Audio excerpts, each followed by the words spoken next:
The Pretty Little Thing rebrand, the rise of soft girl, feminine dating advice and dating coaches, the resurgence of like trad wife ideals and content, and also, I'm so sorry, the obsession with glowing up and like reaching maximum desirability, they all joined together to show the growing embrace of conservatism, but like repackaged and highly aestheticized for the digital age. And these ideals of femininity, they have seemed to really like spread across so many social media platforms. I feel like particularly TikTok and YouTube. And guys, I've seen so many great minds and personalities lost to this type of like, I have to be myself, feminine energy, divine feminine.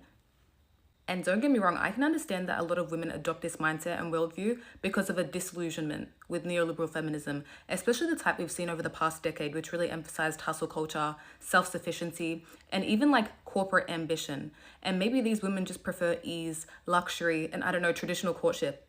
And maybe they really think this is like a rebellion against capitalism. However, it always seems to dovetail with like a nostalgia for rigid gender roles, and it always reframes economically depending on a man as like empowerment rather than a limitation. And because this advice and content is always repackaged with psychological jargon, talking about polarity or the divine feminine, it sounds much more palatable, and I think women fall into it easier, when in reality, it's just reinforcing like age-old conservative values. And as social and economic instability rises, traditionalism is being marketed and pushed as a form of security.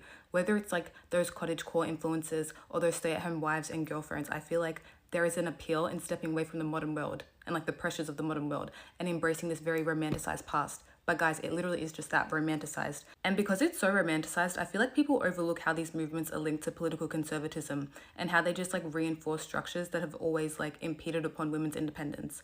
But yeah, anyways, guys, I feel like it's very interesting to see this rebranding of femininity. Anyways, in conclusion, why I mentioned all that stuff at the start, including the PLT rebrand, is because we're not just seeing an aesthetic shift. This is like a rebranding of traditional values and conservative ideals, but for a digital audience.